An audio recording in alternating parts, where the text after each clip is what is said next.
Hey everyone, it's Ed O'Keefe and welcome to the Ed O'Keefe Show. Today I have on one of my really good friends, Ezra Firestone. Now Ezra, in this interview, is going to share with you how this former hippie who didn't graduate college, who was playing poker at night under the lights with a bunch of other freakoids, transitioned into internet marketing. And how he has now really become what I would call like the king of Facebook advertising for brands, big and small, online. He really has a model that is just working like gangbusters. And in fact, his one brand that we're going to talk about in this podcast is called Boom by Cindy Joseph. And it went from doing $4 million just a couple of years ago to now doing $20 million a year, and it keeps growing. Plus his internet marketing training community found at smartmarketer.com is now doing, I think, just under $5 million a year in coaching, mentoring, and programs and workshops. And obviously, we're going to have links and to those resources because I use them personally. Ezra's a great friend of mine and someone I look up to and somebody whom I endorse he's legitimately one of the good guys out there. So for all my friends who ask me, like, well, if I was going to study somebody to learn about making a good brand, listen to this interview because this interview walks you through the good, the bad, the ugly, and so much more. So with that said, let me just tell you about today's sponsor. Today's sponsor is No Foods. Yep, you've heard it before, and the reason why is because it's my brand new favorite healthy food. They got waffles, donuts, muffins that are tasty, phenomenal. They have bread slices. They have coming out with like hummus chips, but they're ridiculously healthy. Here's why. They're dairy-free, gluten-free, grain-free, soy-free, peanut-free, and yeast-free. And like I said, they taste amazing. They have many different flavors, and I know that you will love them. And starting on this episode, if you go to their store and type in the code EOK, that is EOK, you will get a free package of their donuts, which are brand new and are amazing. So that's it. No Foods, KNOWFOODS.com. And let's get into this episode with Mr. Ezra Firestone. All right, hey everybody. I'm here with my good friend, my mentor, I don't know what we are, but it's longtime brother from another mother, I guess. Ezra Firestone. I'm super happy to be here. I just interrupted you. I apologize. No, dude, we've been interrupting each other for the last 15 minutes. We finally said let's just press record because the good stuff always happens before you press record.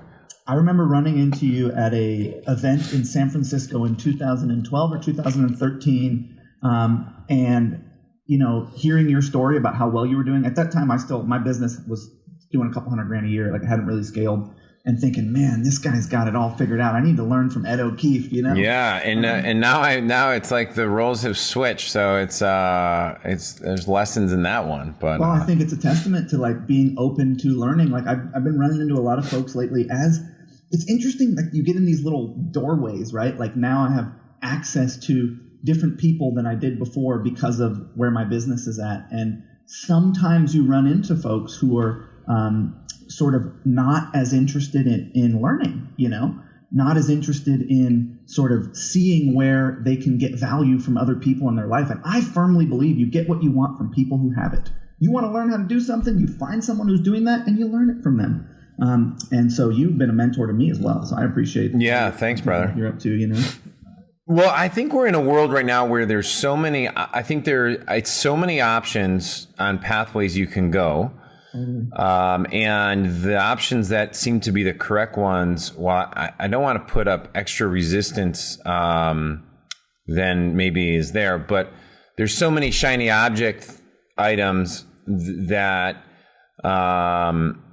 like so many different things you could be doing. Yeah. But how do you pick what to do? Yeah, because all the success is on the last third of the mile. It's never in the first 2/3. Like that's the easy flow stuff, and then you hit friction around the last third. And it's the people who break through that have massive breakthroughs, you know? Yeah, it's that consistency, man. It's that steadfast. I always like to say that I think the skill set that you want to develop in life, or the skill set that has served me the best, is the skill set of mastery. It's not any one skill set, but it's the willingness to put your attention in one place over time and get better at that thing. And like, you pick up an instrument for 30 minutes a day, you're going to get better at it. You put your attention on advertising for 30 minutes a day, you're going to get better at it. Yeah, So right. like the willingness to put your attention in one area consistently over time, even when you hit those plateaus and roadblocks. Such a valuable skill set. Yeah, I couldn't agree more. So hey, let's kind of get everyone up to speed. I gave an intro before we jumped on about who you are, what you're doing. You know, when we first met, probably it was in San Francisco. And then what were you doing back then? Back then I was selling wigs. I hold a couple world records. First world record is the longest Brazilian Jiu-Jitsu white belt. Held a white belt in Brazilian Jiu-Jitsu for 8 years. 17 years, sorry. 17-year white belt from like 98 to 2015. That may not actually be 17 years. That is 17 years. So I hold that record. I also hold the record as the guy who sold the most mullet wigs in America in 2008, as well as Elvis wigs and Afro wigs. So I was selling wigs online back then. So I have an interesting story where I grew up on a hippie commune. Yeah, I wanted to go there. A way to describe that, like an alternative lifestyle experiment. Really interesting group of people who sort of investigate what it takes to have pleasurable relationships, things like communication, jealousy, money, possession, sensuality, all this stuff that comes up when you're relating, not just across the gender line, but in general, you know. And my parents in this group teach courses on, these subject matters. And there was a guy who would come and take these courses. Now we're talking 2004. I had just moved to New York at 18. I was playing poker for a living in these underground clubs, and this guy would come take these courses, and he had a business where back then he was selling ebooks online using Google search engine optimization as his traffic source, teaching people how to become a life coach. Now, this was before coaching was a buzzword. Now coaching is a buzzword. It has penetrated the mainstream. You hear relationship coaches, business coaches, but coaching at that time, 12 years ago, hadn't really penetrated the mainstream yet. And so he was one of the first guys who was doing this, and he was selling a business opportunity product online. And I was like, man, I'm staying up all night with a bunch of degenerates under fluorescent lights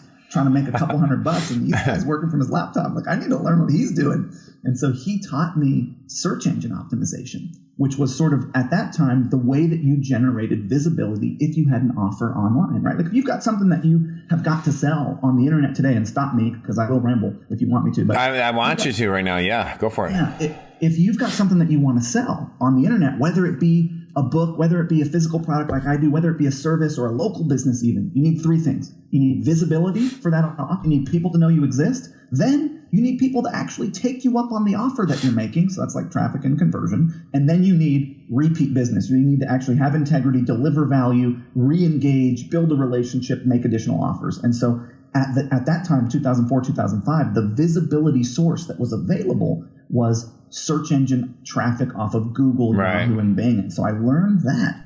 I didn't go to college, I was just some guy who rolled off the couch and happened to stumble upon internet marketing a really long time ago. And did you not? Okay, just let me stop you there. Did you not go to college because of your background going through the hippie commune, where like they devalued college, or was there something from your? I attempted junior college, and I think you get what you want from people who have it. And college was interesting to me because there were women there, and I thought that was exciting, and I was like interested in that part of it. But like I would sit through these classes, and I just wasn't stimulated. I was, in the eyes of school, I was a screw up. I had like a 0.1. I had the worst grade point average. I got thrown out of high school. I was just like not doing well in the traditional sense of things. Now, I always had a really good, where I was raised, it was a lot of social skills. It was a lot about communication and how to have empathy and how to communicate with people and how to, sort of engage with people in relationships. So I had that skill set, which I think has really served me. I didn't really have the ability to sort of, school was too slow or something. I just wasn't good at it. And so I tried junior college.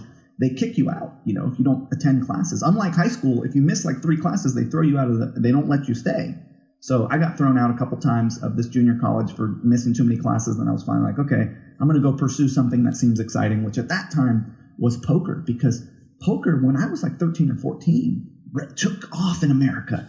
There was all on ESPN, and there was all these books, and you could play it on the internet. So I read a couple books. Again, I'm a big fan of, attention in one area over time to develop a skill set, and then test that skill set out and see where you have more to learn. And so I read this book I read a bunch of books, but I read one in particular called Play Poker Like the Pros by a guy called Phil Hellmuth. And I used his system very effectively to win a bunch of money in internet poker that gave me enough money to move to New York and start playing on the underground scene. So you were like, you pretty much modeled it and said, I'm going to go out I did exactly what that book said. Exactly. And I just kept moving up in stakes. Isn't that funny? I didn't invent anything. Isn't that funny? Used his system. It was a great system. I don't know if it still works today, but it was awesome. Like, thank you, Phil Hellmuth, whoever you are, man. Yeah.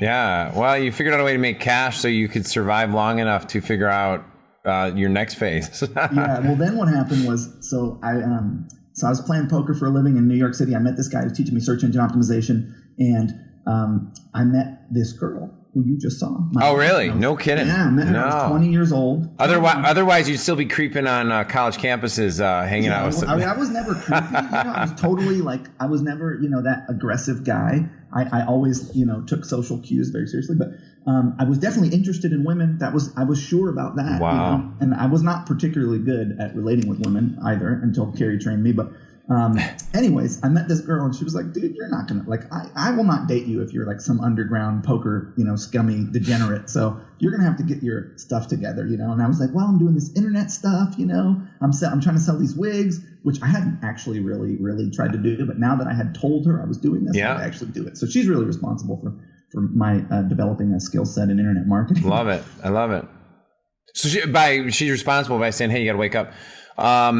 And then I want to come back to Carrie later. I know you guys do some great videos together, and I want to talk about her relationship inside the business and life, and how you guys do that. But I put that near the end of the call, just to get sped up. So then you did the wig stuff for a long time, and then when did things transition over to Boom by Cindy Joseph and the trend? I moved to New York. So Cindy Joseph was a 55-year-old supermodel. She was getting modeling contracts. She was on all the billboards in Times Square. She became a model at 49 years old after being a makeup artist for 27 years. She was approached on the street for a Dolce & Gabbana campaign. The day that she cut off the last of her dyed hair, she thought people were messing with her because she'd been behind the camera. She was the makeup artist that did Cameron Diaz, that did Naomi Campbell. She was that era, the 80s supermodel era makeup artist. And they approached her and said, hey, we want you to model. That's just some random guy on the street. And she thought they were messing with her, so she took the picture, the little Polaroid, and she ended up booking a Dolce & Gabbana, pardon me, it's my cell phone. She ended up booking a Dolce & Gabbana campaign,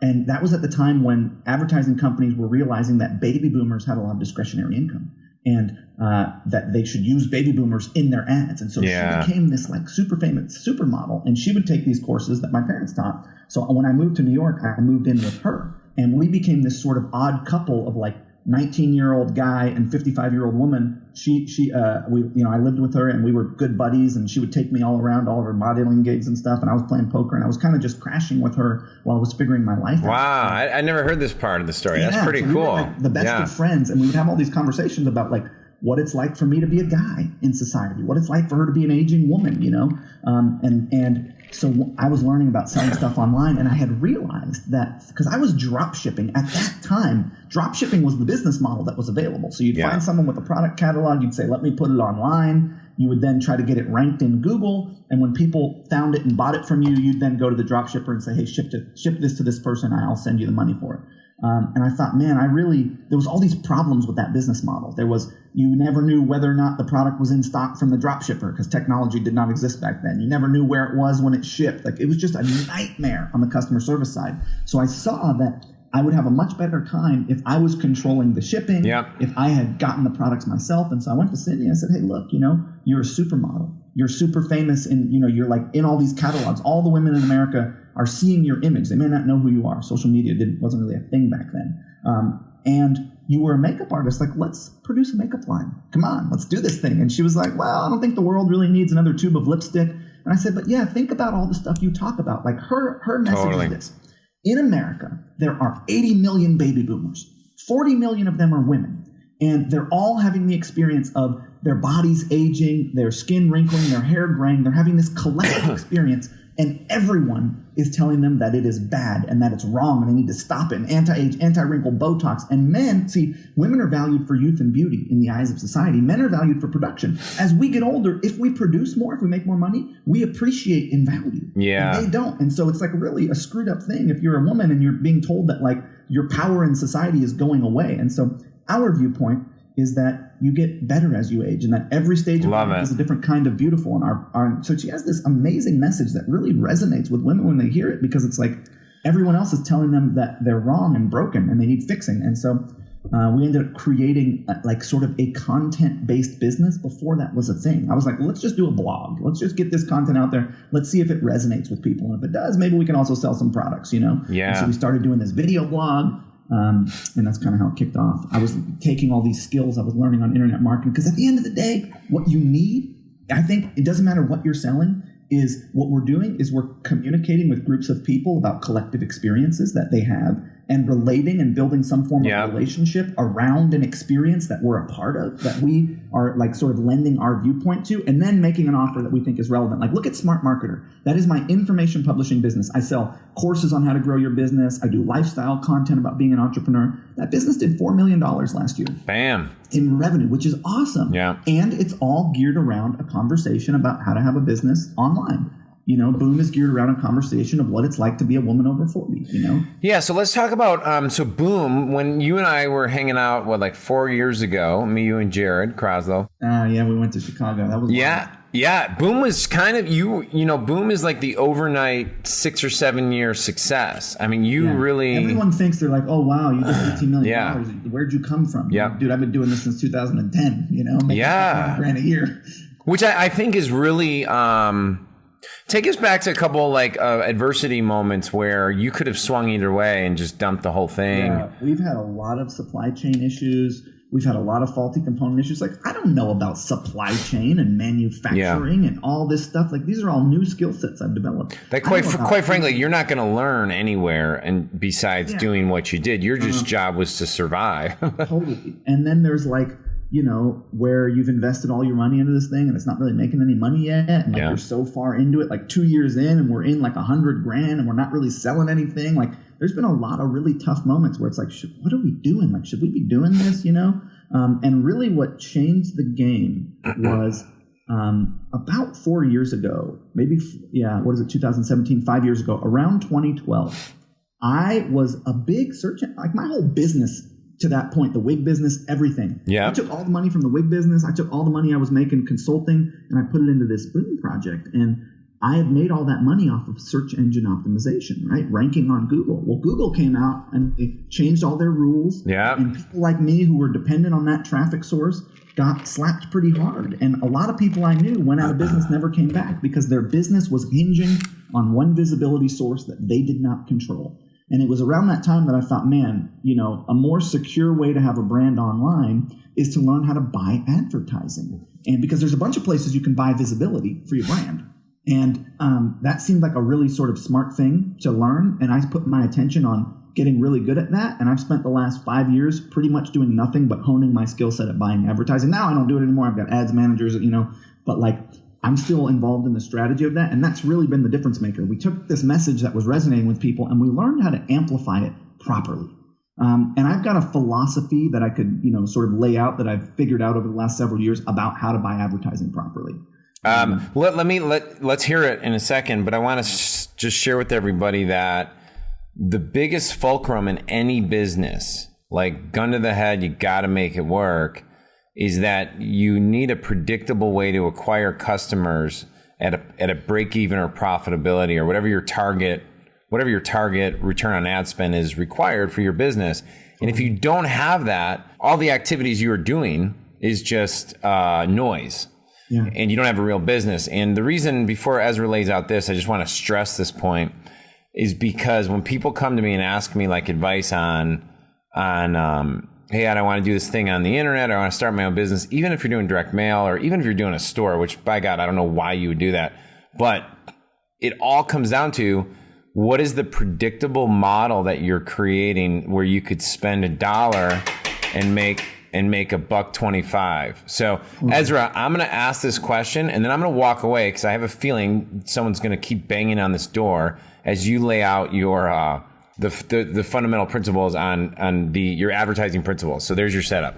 And I just need like 2 seconds. So I think it comes down to when you're advertising online, the first thing that you have to have is something good, something people actually want, right? Like a solution to a problem that people are actually facing, some kind of messaging that engages people, that resonates, right? If you're amplifying a message or a sales page or an article or something that people are not finding interesting, it's not going to work. But the way that we look at advertising is in 3 pillars. And the reason we look at advertising in 3 pillars is because what's happened is the way that people consume the digital medium has changed. It used to be, when I got online, that people would sit down at desktop computers and they'd spend an hour or 2 at a time in front of the computer. So they would be able to make a whole purchase decision in one time. And then we got laptops. People started carrying around laptops. And then we got these things, mobile phones.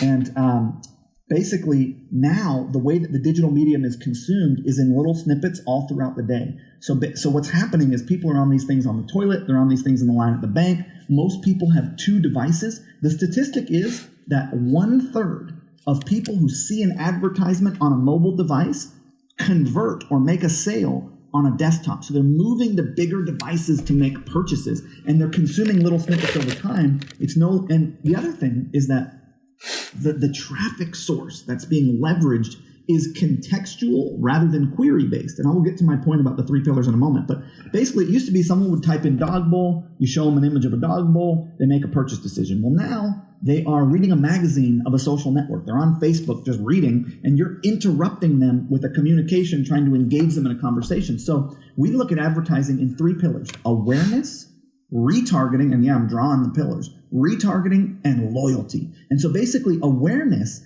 is designed for people who don't yet know about your brand. You're trying to get their attention. You're trying to get them to engage with you. You're trying to get them to watch a video on Facebook. You're trying to get them to consume an article. And then based on whether or not maybe they watch the video but don't visit your website, or they do visit your website, maybe they view a product. So based on how they engage with you, you have retargeting happening.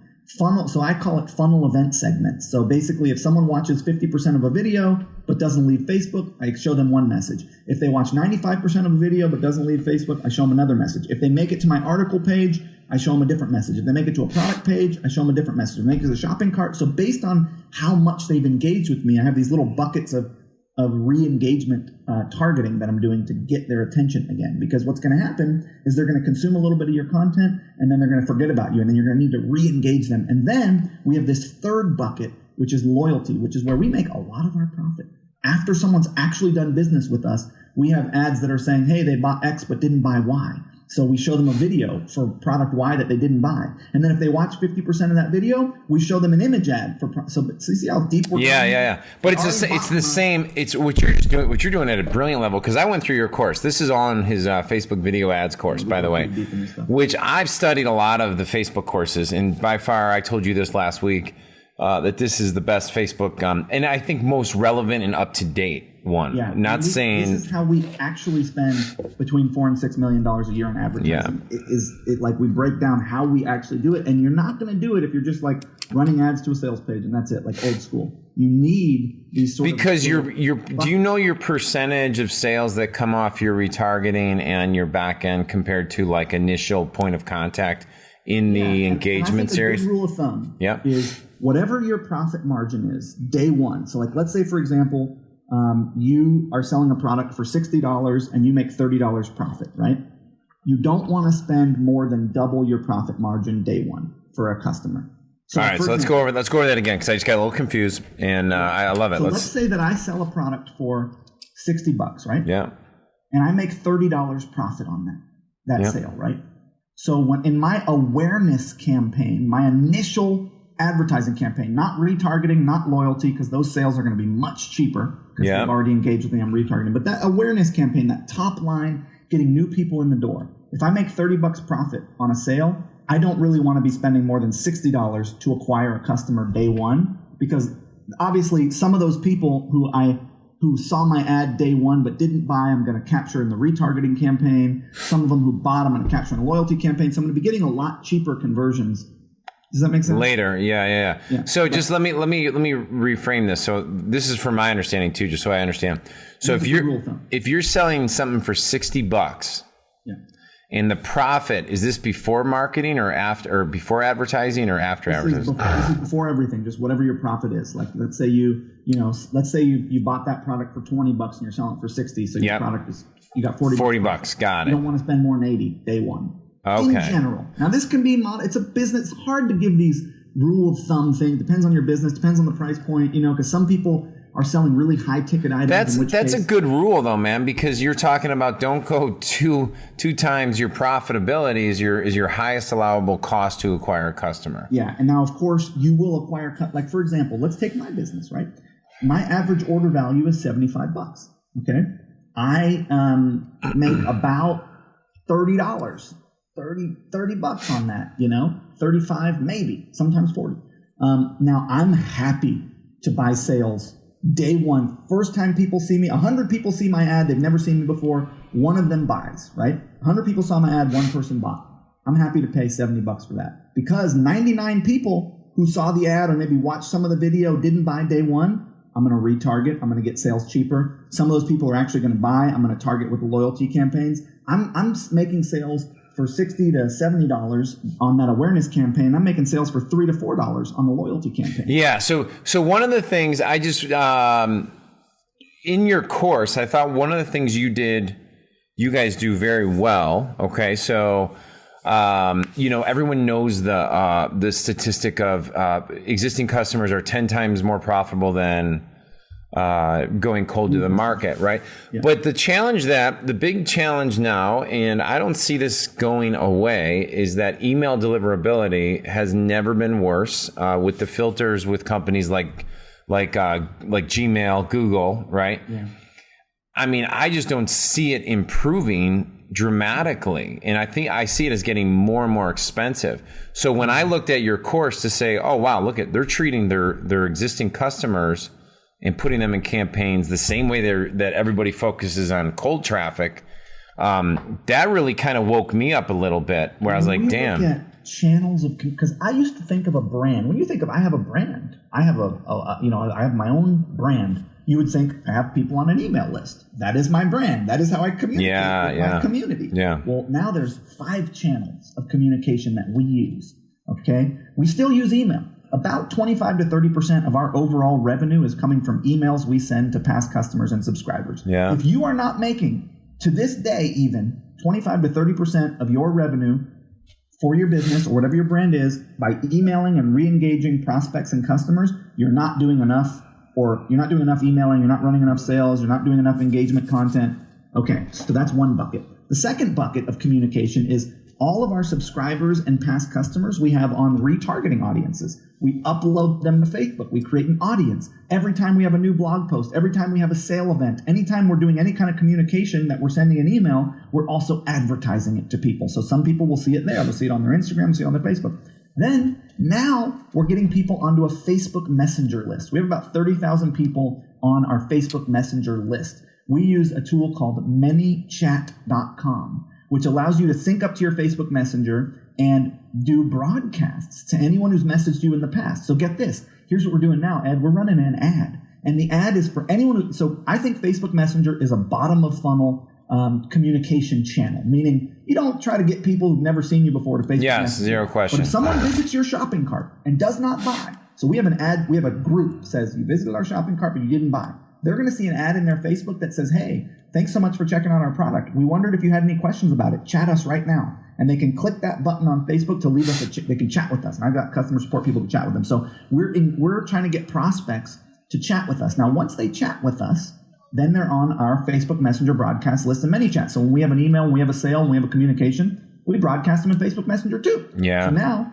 we've got this third channel of communication with all of our past customers. When someone buys from us, we email them and we say, hey, send us a Facebook chat with this code. So go to Facebook chat, which is message.me/your Facebook URL or messenger.com, whatever it is. Go to Facebook chat, send us, send us this message that says 10 off, and we will dynamically, we have it set up so it automatically responds. This is done in ManyChat with a 10% coupon. So we're incentivizing people who've bought from us to Facebook Messenger us to get a discount, which then puts them on our Facebook Messenger. Love it. So we're trying to get people on there. So I love that. Channel. I love that. 2 more communication channels that we're using. We are using something called pushcrew.com, which is desktop push notifications. So when it comes to your website on a desktop computer, they see this little thing that says, hey, can we push messages to you? And they say yes. Now you can do desktop push notifications. And we've got, 5,000 people on that. Open rate's around 20%. And then the last thing that we've done recently, and I'll actually show you this on the video, is we have, and I can give all your guys my mobile app developer, we have a mobile app right here. See that? And when you click into this mobile app, I'm going to actually open it. All it is an iframe of our website. Yeah. So basically, and I'll just go to, I'll click the menu open here, and I'll go to the blog here, which is what we're already on. So basically what it is now is anytime someone buys from me, this is literally, it costs like $2,500 to build this, and I can give you my app developers. They do this as a service. Love it. Basically what it means now is anytime someone buys from me, this is only for buyers.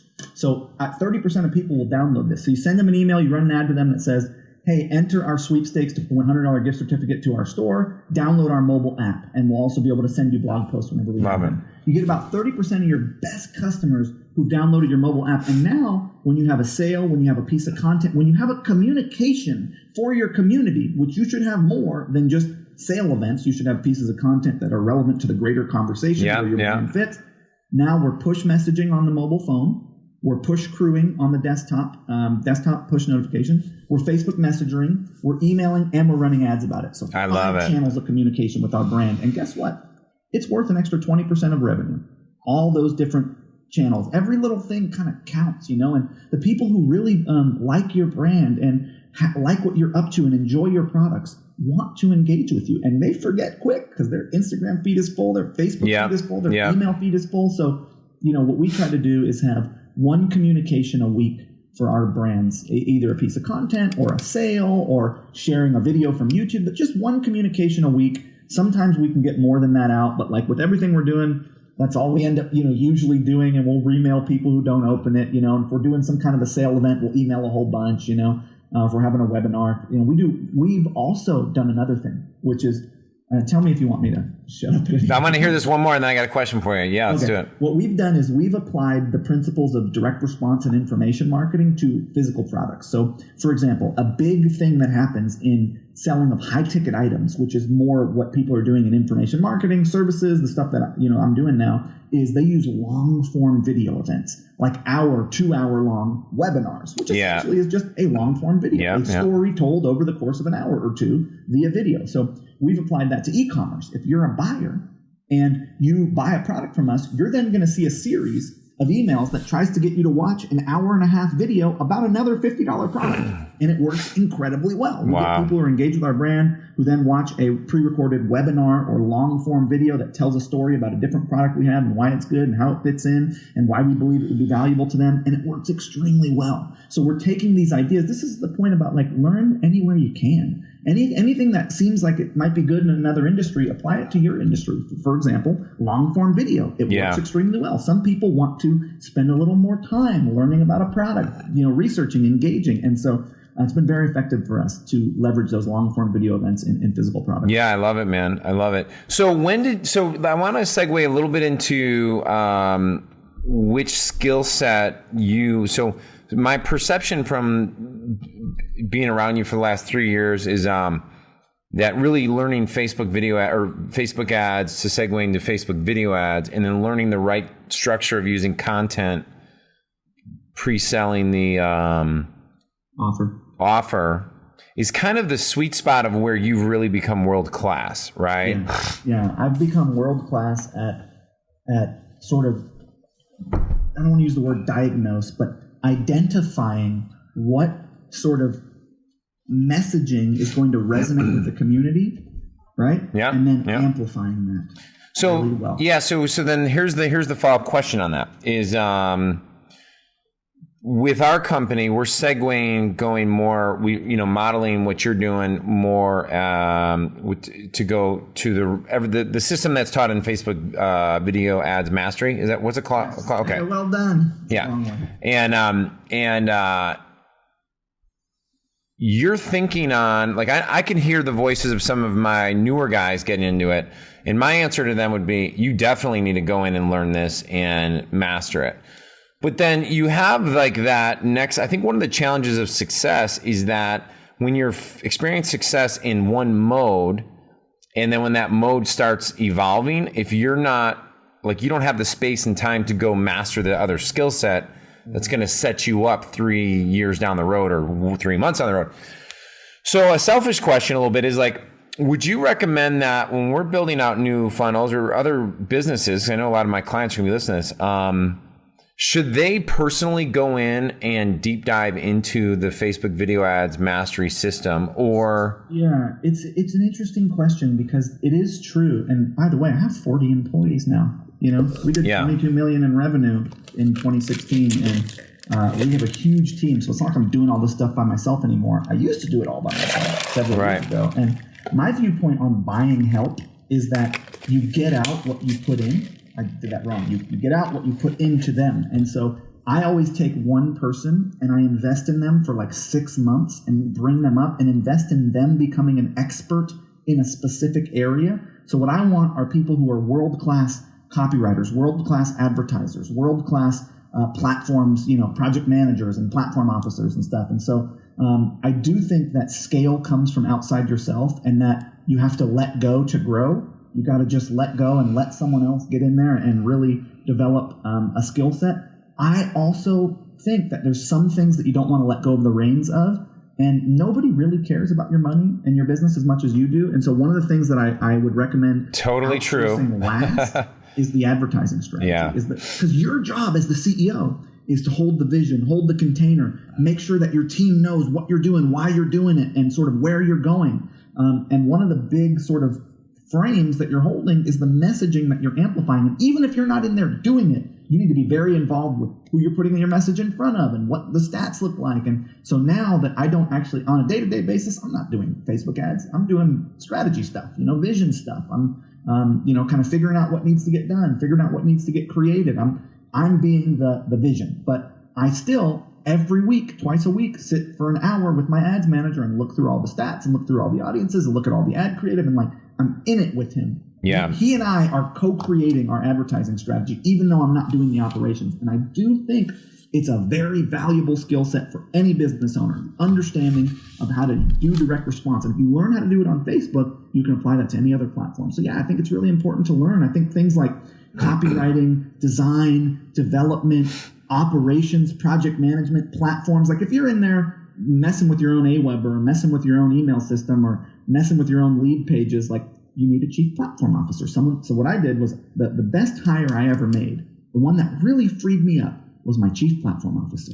Every piece of software we use, our Infusionsoft, our Klaviyo, our GoToWebinar, our lead pages, our Zipify, anything that we are using, he goes in, he reads every blog post they have, he goes through their help section, he really learns it inside and out, and then any idea I come up with, or I see another course, or I see something someone's doing, I say, we want to implement this, he implements it, and he shows me on a call. It just changed my life to not be doing operations. It's been so valuable, and now I don't do any operations, and that has been, because there's this thing about I read this book, Willpower, I thought was a really good book, but they were talking about kind of capacity, and every open cycle is capacity on you. And so if you're even if it doesn't, you feel like, it's not going to take much time. It's just the brain space that it's taking up, which then slows you down in some other area.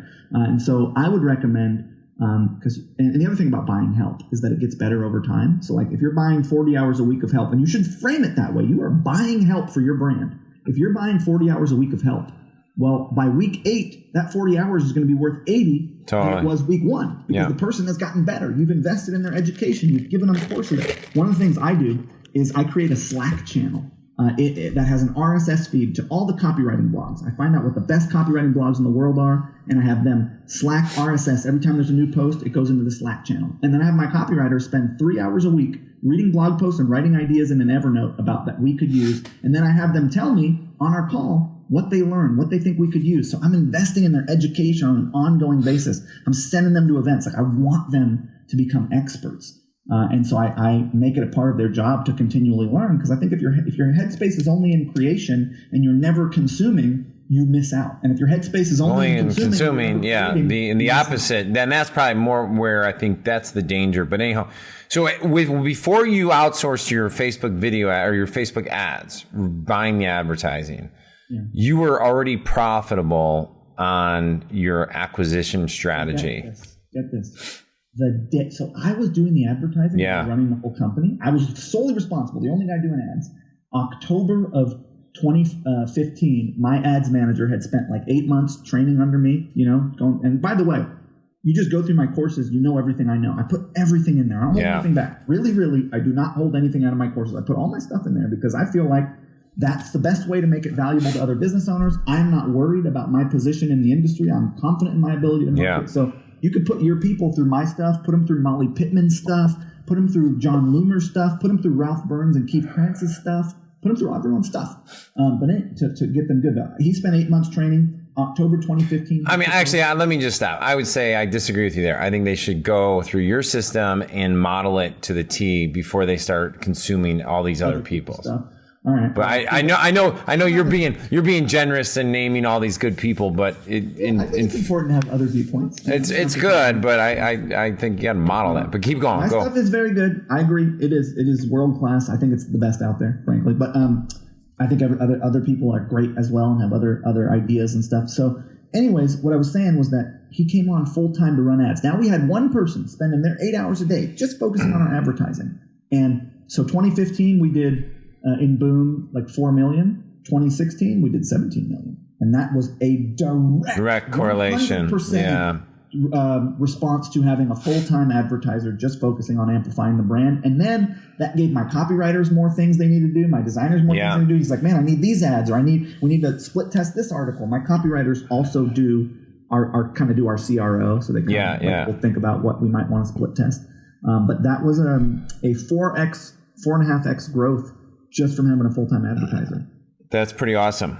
There's a lot to be digested right there alone. Yeah. I love it. And the thing about advertising is it really is a skill set. Like people expect to be good at it immediately. And I think if you have a new venture, and you got to think of amplifying your brand as a new venture, whatever you're doing, think of this as it's a completely new thing.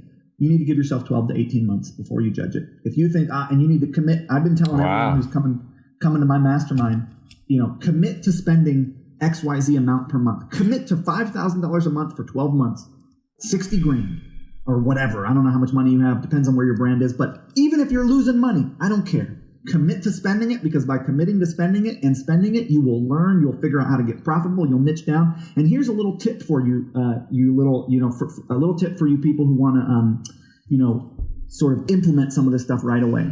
One way to be, two tips to be really more profitable with your advertising. Number one, model user behavior. User behavior is starting on small devices, moving to bigger devices to make purchases. Run your awareness campaigns where people don't know about you yet on mobile phones. Only on iOS mobile phones. Oh, that's good. That's really good. Yeah, Run them there. Yeah. Then retarget only on tablet and desktop. That's actually really good. Behavior. Because what's going to happen is people are going to consume some info about your brand, a video on mobile, and then you're going to hit them when they're on a bigger device. By the way, 2/3 of America have two devices, right?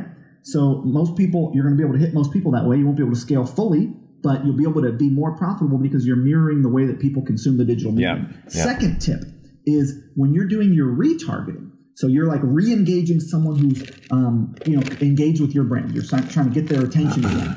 When you're doing that, Facebook is going to default set the window to 30 days.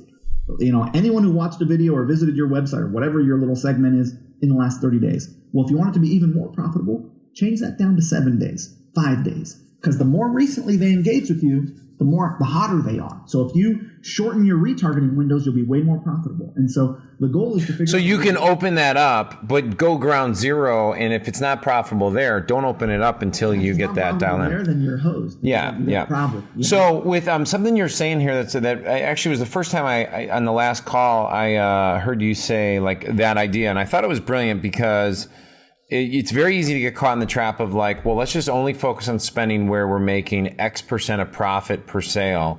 But what happens is that the business might grow rapidly, but then it starts to, what do you call it?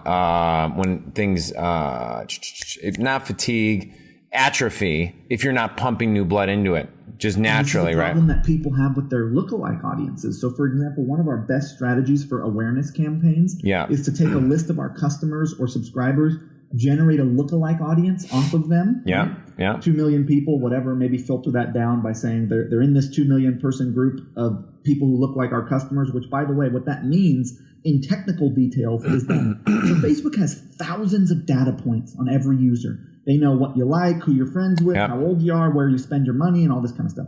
So if someone has 6 to 9 data points in common with one of your buyers, they will go into that lookalike audience. Yeah. So that means they've got to have a solid number of data points in common with one of your buyers to be in this group. Now that is our best and most profitable awareness audience of people who don't know about us yet, but they look like our buyers. What happens is people only run to that audience, and they're not sending any new, they're just sending people who already look like their buyers in, and then those audiences start to get tired, but then the lookalikes of those people are the same people. Does that make sense? Yeah. So basically you also need to be doing some level of, cold mark. Yeah, totally. Stuff to add fresh into the pool, or as you scale, you'll burn out. This is a problem for when you're spending $3-4 grand a day. It's not a problem, for most people, but it will be if you start to spend a lot. Cool, man. Hey, I want to be respectful of your time. So what does the future look like for Ezra Firestone and the Smart Marketer team and all that fun jazz? I'm having a really good time, and what I'm doing is optimizing. I've always optimized for lifestyle. Like my goal is to the most important thing to me in my life is my relationship with Carrie. I really enjoy that. It's so much fun, and work is a passion. I love what I do, but it's like the second thing. And so I'm optimizing for pleasure. It's why I'm a big advocate of hiring friends and family, because you're going to spend a lot of time working. You might as well work with people who totally. Yeah. Half my team are like cousins, brothers, sisters, friends of friends. Like I capped that pool out. So I'm really having a good time, and I'm optimizing for work-life balance and having a pleasurable lifestyle. So I'm just going to keep doing what I'm doing, which is enjoying myself, adding value. I also think that the most common thing I see in entrepreneurs is burnout. Everyone burns out. They work too hard. It's like, dude, work will fill the time you give it. Set really clear work parameters. You're not going to have any time. Yeah. So I've done that recently. I don't work past 4 or 5 p.m. I don't work on weekends. I've got really tight boundaries around when I'm doing work, and that it's actually made me more productive, because I'm like, shit, I only got this much time. I got to actually do stuff. I don't screw around as much. And that's been helpful. I love it. The thing that we've moved into lately that's been sort of a new adventure for us is software as a service. Yep. That is a never-ending spiral of madness. That's been like really challenging and difficult and interesting and awesome. And so that's like what we're doing in 2017. And we're trying to grow Boom. So think about this. Boom right now has a 0.5% market penetration, meaning of all the women I could target, 40 million, I've got 300,000 customers. 300,000 total customers or something like that, maybe a little more, maybe 400,000. But that's like, 0.5% of or maybe 1% of the total market. I'd like to get that to 5 to 10% market penetration. Some brands have higher than 10% market penetration. And I think that I can achieve that with Boom, with, more deliberate. Yeah, I watched some videos of Cindy recently, like going through the training, and I really thought she was very likable. Like very likable. She's so good. That I really. It's a personality-based brand though, because Be Friendly did $1.5 million. It's not a personality-based brand. It's a brand. Yeah, I love it. I think that they're better. I think they're easier to market. Easier. For sure. Yeah. For sure. But you don't need it. It's nice to have a face though. It's nice to have a story. It's like people love that stuff. Cool, man. What would you like? How could people follow you and follow up with you? Buy your courses. Smartmarketer.com. Yeah. That's my blog on. What might be interesting is if you're interested in more of the philosophy, mindset, lifestyle stuff, I've got a podcast called Think, Act, Get. ThinkActGet.com. It's with a guy called James Schramko, and we talk about all kinds of stuff: fear, confidence, sex, even. We talk about all kinds of wild stuff. Did he just get remarried? Yeah. He's James is one of the best out there. I actually had his name down. It's so funny because we are opposite. That guy is like very, straightforward, and I'm kind of a goofball, so it's a really funny show. But if you're interested in that kind of stuff, thinkactget.com. If you're interested in marketing and business and entrepreneurship stuff, smartmarketer.com. If you hang out with Ed O'Keefe, you probably see me around because I like Ed O'Keefe a lot. Yeah. Yeah. I mean, when, me and my like little 24-hour to 40-hour rule when I travel. So I'm not around as much. I am hoping to get out to the next Blue Ribbon meeting, though. What a great rule. So basically your rule is that you only are gone for 40 hours? Yeah, so for those who haven't even heard this before, I should probably just do a 7-minute podcast on this philosophy. I would love to hear about this because I need to know some travel strategies because it really taxes you when you do it. So it was more because I became a dad, and what I noticed is the kids became, like, my wife and I had like 4 kids under the age of 3.5. Now we have 7 kids under the age of 12. Wow. That's amazing. Yeah, thanks. Well, it's a lot of work. Yeah, I can't even. And so the philosophy was that if I'm going somewhere, I have a 24 to 40 hour rule, meaning I'm back home in that 40 hours. Yeah, so that's why like the joke for many years became, where's Ed? They'd be like text me like, hey man, you want to grab coffee or grab a drink? And I'm like, I'm already back home, bro. And that's amazing. And what I found was, so I've loosened that up a little bit. 48 hours. Yeah, like for example, if I'm going to San Diego, we'll run one of our mastermind days for one day, the day before traffic and conversion. Are you doing that this time? We are doing that, and I think, are you doing that as well? Yeah, but I could pop into yours. Oh, yeah. Or, we could figure out something. We can switch each other's. Yeah, right. Have 2 rooms, a blue room and a red room. So now the kids are a little bit older. So like last year, I took the 4 oldest with me to San Diego and spent 5 days. And, now they're older, so I could FaceTime and I could talk to them. But I think that there's a reason why there's a man in the relationship. And I'm not judging people who get divorced or whatever. That's not it at all. But what I noticed was that early on, I noticed that when I pushed it past 48 hours or around that, Mike, I noticed a shift in our energy in the household. You play the role of sort of authority. My wife's a bigger, she's way harder on the kids than I am. But there's just a balance. There's a balance where her happiness, their happiness, yeah. You got to be around, man. And my happiness, like here's like I don't know if, but like I was in a group where the guy was like, my daughter, like if you do a backwards calendar, so my daughter's 12. Well, there's I don't know if it was in Wait But Why, that book where they analyze like the amount of time and stuff, and you spend 80% of your time with your parents by the time you hit 18 years old. Like of your life, like the amount of time you're going to spend with them, 80% of it is gone by the time they're 18. Well, I got a daughter that's 12. I have a son who's 11. I have a daughter who's 10 and a 9. And the fact of the matter is that before we blink, 7 years are going to be here. You and I are still going to be doing this. Like we're in some sort. We're never going to stop, creating things. Yeah. But my kids now are going to be, starting to hit that journey where. So investing in, my number one job now. So it's so funny. I'll tell you, do you have like another minute? Yeah. Okay. I love this conversation. So like I was listening to a podcast of a really pretty famous podcaster, and he said to another famous guest, and he said, what's most important to you right now? But you can't say family because everybody says family. So my mom's 85. She had 13 kids. And so I was talking to her the other morning, and I brought this up to her. I said, I don't think you can lump in everybody's definition of family. What I would be most curious, and just like bypass that question. I think it's the most important question. So the question is like, should have been, how do you value your family? How do you demonstrate that?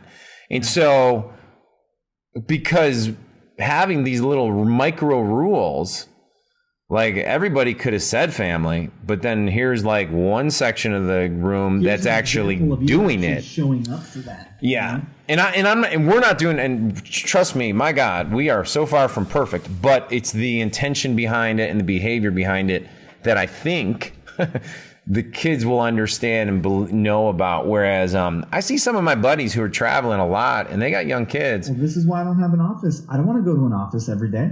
You know, I don't want to. I want to be able to go take a bath with Carrie or hang out. Like I could have an office. I could have hired everyone locally.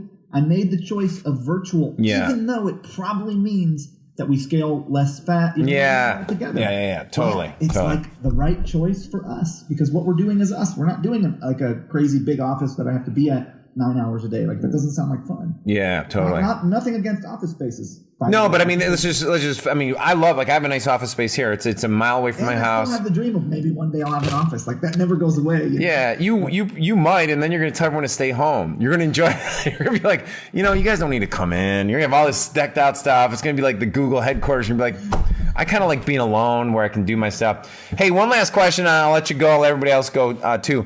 So what's one prediction you have over the next 3 years that everybody especially, let's just specifically on online business, since this call is geared towards that people need to be aware of this will be your parting question. I have a lot of predictions that I've made, but I think two things.